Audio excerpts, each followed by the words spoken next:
دنیا میرے آگے میں ایک مرتبہ پھر آپ کا خیر مقدم. جناب مشتاق منہاس صاحب، میں جو اصل بات جو مجھے پریشان کر رہی ہے وہ یہ ہے کہ آج کل ہر طرف آپ کو تھوڑی سی خوشی کی خبر بھی جو ہے وہ مشکل سے مل رہی ہے، اور اس میں یہ اچھا ایک سیکنڈ، کیونکہ کوہاٹ سے ایک کالر ہیں. دیکھیں جی ضرور. ہاں جی السلام علیکم. جی السلام علیکم جناب. جی وعلیکم السلام.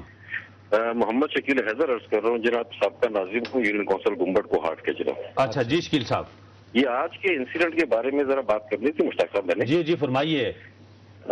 کوہاٹ اور یہ جو ایکسیڈنٹس ہو رہے ہیں، انسیڈنٹس ہو رہے ہیں، یہ ایک نئی بات نہیں ہے کوہاٹ والوں کے لیے. ٹھیک، اللہ کا شکر ہے جی، کوہاٹ والوں کا حوصلہ بلند ہے اور ہر قسم کی دہشت گردی کا وہ لوگ مقابلہ کر رہے ہیں. جی ماشاءاللہ جی.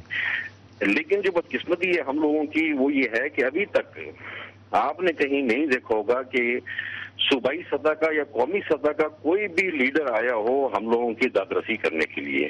ٹھیک، ہزاروں کی تعداد میں لوگ جو ہے یہاں پہ شہید ہو چکے ہیں کوہاٹ میں، ہزاروں کی تعداد میں زخمی ہوئے ہیں. نہ کسی کو مالی معاوضہ دیا جاتا ہے بعد میں، نہ اس وقت کسی کی داد رسی ہوئی ہے.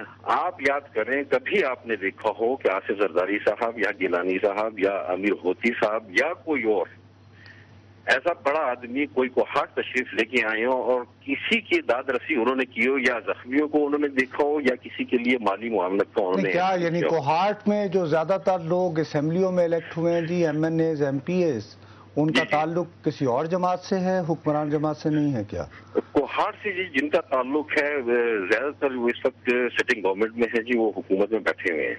اچھا، لیکن ان کو اپنی پڑی ہوئی ہے ٹھیک. اس وقت، وہ اپنی سیکیورٹی کی وجہ سے وہ لوگ جو ہیں کوہاٹ میں کم ہی ہوتے ہیں، یا اگر ہوتے ہیں جنرل پبلک میں وہ جو ہے جی ٹھیک ہے شکیل صاحب، یقیناً آپ کو، لیکن یہ کہ ہمت کرنی چاہیے، حوصلہ کرنا چاہیے اور جانا چاہیے. یہ آفٹر آل میاں افتخار حسین شاہ صاحب بھی ہیں، اتنی بڑی ٹریجڈی ہوئی، ان کے بیٹے کا ہوا، ابھی بھی وہ سینہ پھلا کے آتے ہیں، اور اس طرح اگر وہ کر سکتے ہیں تو کیا. آپ کا بہت بہت شکریہ. لیکن دوسرا دیکھیں نصرت صاحب، آج جو واقعہ ہوا نوشہر و فیروز میں، جی ہاں دیکھیں دو وہاں پہ، اب دیکھیں اب ایک طرف تو یہ ستم ظریفی ہے کہ پانی ہے، اتر ہی نہیں رہا. ہاں اتر نہیں رہا. دوسری طرف یہ ہے کہ فصلوں پہ پانی نہیں ملا لوگوں کو، اور وہ پولیس کے پاس گئے، اریگیشن ڈپارٹمنٹ کے پاس گئے، وہاں سے ان کی داد رسی نہیں ہوئی، الٹا ان پہ پرچے ہوئے اور اس احتجاج پہ، اور پھر آخر انہوں نے اپنے آپ کو وہاں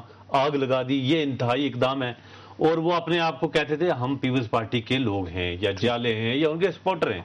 اب سندھ کے اندر ان حالات میں بھی اگر آپ ان لوگوں کو مطمئن نہیں کر سکے، خیر جو تو وہ جن کے اوپر تو پانی آیا وہ تو خیر مطمئن ہوں گے، یا وہ تو جب تک ان کی کمپنسیشن ریہیبلیٹیشن نہیں ہوگی، بحالی نہیں ہوگی وہ نہیں. لیکن یہ لوگ جو بچ گئے ہیں اب ان کو آپ نہ سیٹسفائی کر سکیں. اور اچھا ایک منٹ، میں یہ جاننا چاہ رہا ہوں، یہ ہے کیا ہمارے نمائندہ ہیں حیات خاور صاحب دنیا کے. السلام علیکم حیات صاحب.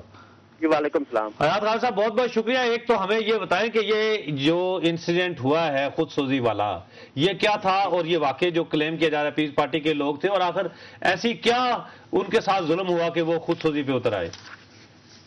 مشتاق صاحب، یہ جو مظاہرین تھے تقریباً 3 دن سے یہ کوشش کر رہے تھے، حکومت کو باور کرا رہے تھے کہ آپ ہمارے مسئلے کی طرف توجہ کریں. ٹھیک. تو حکومت نے ان کی طرف کوئی توجہ نہیں کی، بلکہ ایسے ہوا کہ جو متعلقہ ڈپارٹمنٹ کے لوگ تھے ایجوکیشن کے، تو انہوں نے ملی بھگت کر کے پولیس کے ساتھ ان کے خلاف FIR درج کرا دی گئی. ٹھیک. تو اس کے باوجود انہوں نے ضلعی سطح پر حکومت پی کے ساتھ جو ہے انہوں نے کوشش کی کہ ہمارا یہ مسئلہ حل کریں، ٹھیک، مگر کسی نے ان کی طرف توجہ نہ کی. تو انہوں نے ایک دن قبل کہہ دیا کہ اگر ہمارا آج 24 گھنٹے میں ہمارا مسئلہ حل نہ ہوگا، وہی مسئلہ یہ پانی کا مسئلہ تھا، کوئی آبپاشی کا مسئلہ تھا. جی میں بتاتا ہوں کہ انہوں نے کہا تھا کہ اگر 24 گھنٹے میں ہمارا یہ مسئلہ حل نہ ہوا تو ہم خودکشی کریں گے پریس کلب نوشہروں کے سامنے. ٹھیک. تو کیا ہوا کہ ابھی تک کسی نے ان کی نہ سنی. ان کا مین پرابلم یہ تھا کہ ان کے پاس ایک نہر چھوٹی سی کراس کرتی ہے، اس کا نام ہے چبڑ نہر. ٹھیک، چبڑ نہر. تو محکمہ آبپاشی نے وہ نہر بند کر دی ہے.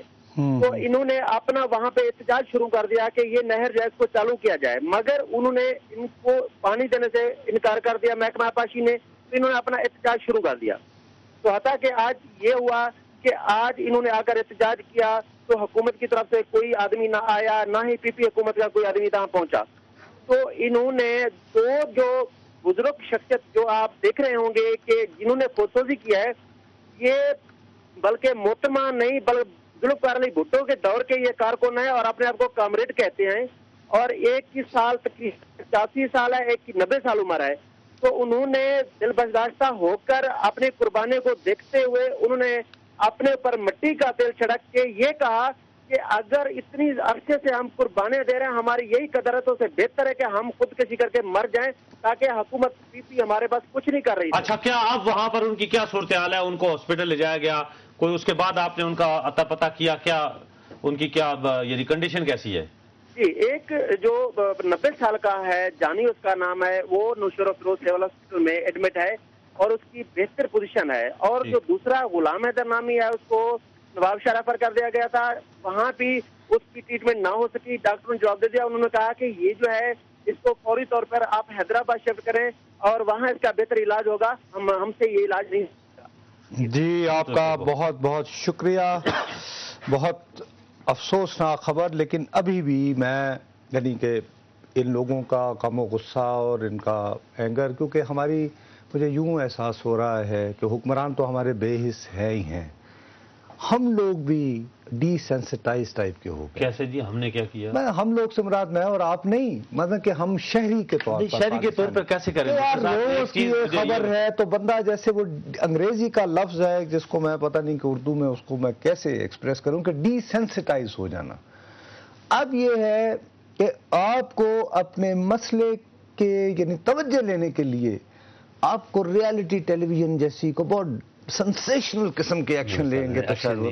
مجبوری میں غریب آدمی کے پاس اپنی جان کے علاوہ کچھ نہیں برادر، لیکن اب دو ہی طریقے کار ہیں. دیکھیں، یا تو نہیں دیکھیں، یہ ماننا چاہیے یہ جو انتہائی ہے نا، جب آپ ریاست سے، حکومت سے، یا آپ کے ذہن میں کوئی فتنہ فساد آ جاتا ہے، آپ یا تو ہتھیار اٹھا لیتے ہیں، آپ بلاسٹنگ شروع کر دیتے ہیں، جس طرح کا واقعات ہم پاکستان میں باقی دیکھ رہے ہیں.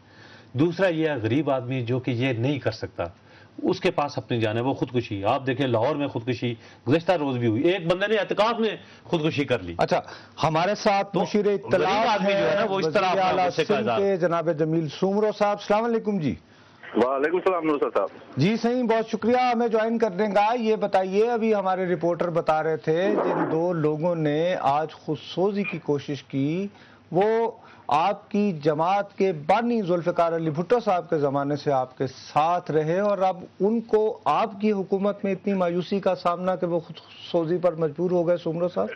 جی نصرت صاحب، یہ افسوسناک واقعہ ہوا ہے، مگر یہ تھوڑا ہے ان کی کمیونٹی کا اپنا معاملہ. اچھا، اس میں کوئی پولیٹکس انوالو نہیں ہے. وہ چانگ برادری سے ان کا تعلق ہے. اچھا. اور جو افسران ہے اس وقت میں وہ بھی چانگ برادری سے تعلق رکھتا ہے. اس کی وجہ سے یہ سب کچھ ہوا ہے. نہیں، کیا بس انہوں نے کیا ان کی وجہ سے کیا؟ وہ کہتے ہیں کہ پانی بند تھا اس نہر کے اندر جہاں جو ان کے گاؤں کو سیراب کرتی تھی، ان کی زمینوں کو. جی ہاں، وہ اریگیشن کا آفیسر ہی ہے. ٹھیک، میں یہی عرض کر رہا ہوں کہ وہ اریگیشن کا آفیسر ہی ہے جس نے ان کے ساتھ زیادتی کی ہے. تو اس کا نوٹس لے لیا گیا ہے. میری خود بات ہوئی ہے اپنا سیکرٹری اریگیشن سے، اور انہوں نے جو ہے اس پہ اپنا انکوائری کا بھی آرڈر کیا ہوا ہے. تو آپ کے خیال میں آپ ان کو اب یعنی کہ ایک تو یہ نوبت نہیں آنی چاہیے تھی، لیکن آپ کو ایکسٹرا اقدام یہ بھی لے رہے ہیں کہ ان کو مناسب طبی جو ہے وہ ہیلپ دی جائے؟ جی ہاں، حکومتی سطح پر جو ہے ایک کو حیدرآباد لے کے گئے ہیں، اور ایک جو ہے وہ معمولی اپنا اس کو اپنا زخم آئے ہیں، تو وہ جو ہے وہاں پر جو ہے شہید بے نظیر آباد میں ہیں. باقی ایک کو جو ہے حیدرآباد لیا گیا ہے، اور اس کا جو ہے بالکل گورنمنٹ نے نوٹس لیا ہوا ہے، اور انشاءاللہ ان کے ساتھ انصاف ہوگا. بہت شکریہ جی سومرو صاحب. میں ابھی بھی ویسے میں تمہیں دیانتداری سے بتاؤں، دیکھو ہم لوگوں کو یہ بات آج کل پورا میڈیا دیکھیں، اخبارات اٹھا کے دیکھیں، آپ چوپالوں کی ڈرائنگ روموں کے اندر جو ڈسکشن ہو رہی ہے اس وقت، جو سیلاب زدگان کے کیمپوں کے اندر جو قسم پرسی ہے، وہ کیا یعنی چیخ کے کیا کر رہی ہے؟ وہ کہہ رہی ہے کہ شاید ہماری طرف دیکھنے والا کوئی نہیں. دوسری طرف خدائی فوجدار آپ کو پتہ لگے ہیں، وہ تو تلے ہوئے ہیں کہ ہر چیز کا ایک ہی حل کہ ماشاء اللہ لگائیں اور ان سے جان چھڑائیں. اب ہر 10-15 سال کے بعد یہی کھیل کھیلا جائے گا، ہم پیچھے چلے جائیں گے، عام آدمی ہم سے مایوس ہو کر حکومت کی کارکردگی، ٹھیک ہے یہ چاند کا برادری یا چاند برادری کا کوئی ہوگا، لیکن وہ ایک ریاست کو، ایک حکومت کو، ایک ڈپارٹمنٹ کو ریپرزینٹ کرتا ہے. اگر وہ ان کو پانی نہیں دے گا، وہ اس کا مطلب ہے کہ وہ ریاستی وسائل کے اوپر یعنی اثر سوکھ کھڑا ہو کے وہ ان لوگوں کو اس کا استحصال. بہرحال ہمارے ہاں وہ یہ کہہ رہے ہیں کہ ہر جگہ جس طرف دیکھیں کوئی نہ کوئی انصاف بھی نہیں ہے، سکون بھی نہیں ہے. تو پھر انصاف اور سکون کے لیے سنجیدگی چاہیے. سنجیدگی، آپ ایک عرفان قادر کا ایک 3 سطری وہ کہہ رہے ہیں کہ آپ وہ نہیں بھیج سکتے، سنجیدگی کا یہ عالم ہے. اور اللہ کرے کہ پاکستان کے لوگوں کو صبر ہی آ جائے. آپ سے اجازت چاہیں گے، لیکن جانے سے پہلے ہمارا ای میل ایڈریس dma@duniatv.tv. نصر جاوید اور مشتاق مناز کو اجازت دیجیے. خدا اللہ حافظ.